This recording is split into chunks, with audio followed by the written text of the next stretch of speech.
The new Battlefield 6 roadmap is probably one of the most encouraging things we've seen from DICE in quite some time. We have old maps coming back, server browser, platoons, and proximity chat. On the surface, it finally feels like they're starting to respond to what the community has been asking for, so it's understandable how excited people are getting. At the same time though, I think this roadmap also exposes something a lot less reassuring.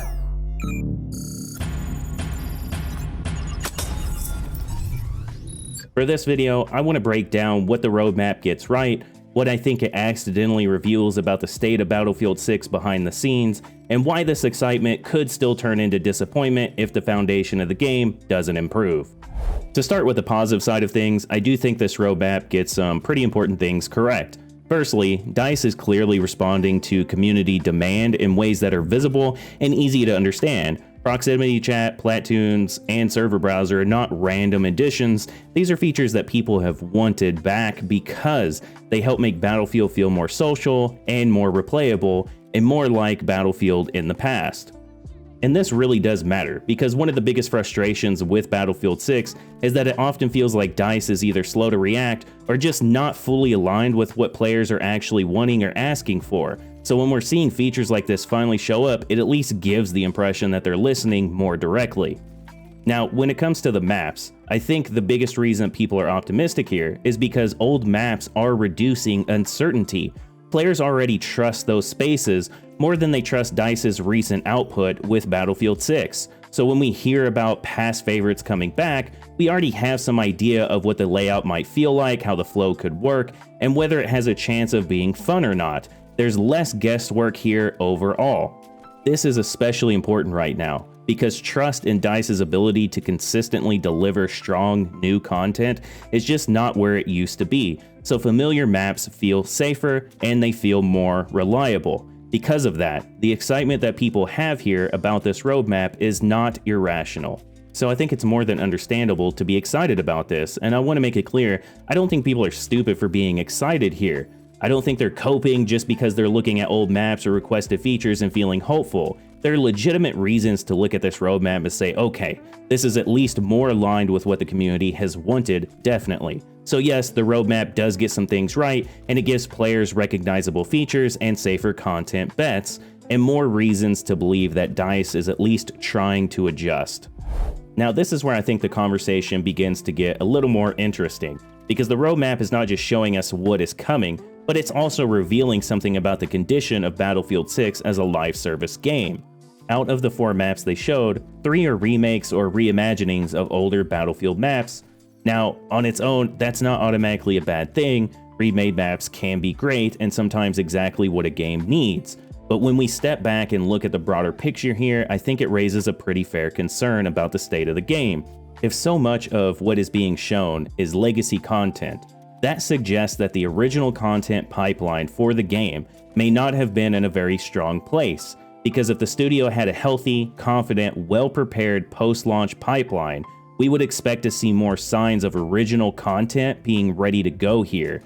Instead, what we're seeing feels much safer and much more reactive. And then there's the map count itself. They're still mostly going to land on 2 maps per season for several seasons, and this stands out even more when several of these are remakes or reimaginings. Because if we're leaning on legacy content and still only managing 2 maps for most of the roadmap, that raises some pretty obvious questions about the support capacity that this game has, and that is part of what really sticks here with me. So to me, I think the most realistic read here is that they're giving us what we're asked for, but also in a sense because they don't have the content pipeline, staffing, or long-term support structure to do much more than that right now. And this brings me to what I think is going to be the biggest issue once this content comes out. A lot of players are treating this roadmap like proof that Battlefield 6 is turning the corner, like this is the moment where things are finally starting to come together. And maybe some of that's going to be true, but maybe some of these additions will also need help along the way. And I think this excitement is causing people to overlook the foundations of the game that's actually there, because old maps, server browsers, platoons, and proximity chat aren't magic fixes. They're not automatically going to solve the core problems that have been dragging this game down. If the netcode still feels off, it's going to affect every fight still. If the audio lacks consistency, it's still going to affect awareness, immersion, and player trust in what they're hearing.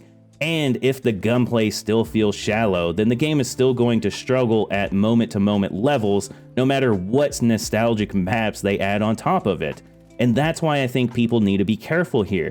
Not because they shouldn't be hopeful, but because Battlefield 6 has consistently leaned on half measures. We have consistently seen this problem from DICE. The idea sounds right, the direction sounds promising, but then the implementation either falls short or fails to address the deeper issue underneath it. So the risk here is that players are getting excited about familiar maps and requested features, only to find out later that these are just more things being layered on top of a weak baseline. Because at the end of the day, content alone can't carry a game whose fundamentals still feel unfinished. So I think what's going to happen is that after we get through this roadmap, if the core fundamentals of the game aren't in a good state, then it's not going to fix anything, and players are going to feel like there was another rug pull that happened. So overall, I do think this roadmap is encouraging on the surface, as it's showing DICE is finally responding to the community in more obvious ways. The excitement over old maps and returning features makes sense, and I am also with you on that. But I also find that this roadmap exposes how unprepared DICE and EA were to support Battlefield 6 post-launch. And that is why I would be cautious about treating this as proof that everything is turning around, because if the core of the game is still not where it needs to be, then old maps, server browsers, and other features by themselves aren't going to save it. They can help, they can add value, but if they come in half measures on top of a shaky fundamental system, then all the roadmap really does is create more hype before another disappointment. But I'm curious, what do you think? Does the roadmap actually show that Battlefield 6 is turning a corner, or does it mostly show that DICE is still trying to build post-launch support for this game that should have already been there from the start? Be sure to let me know down in the comments below. I'll catch you on the next one. RAMTEID out.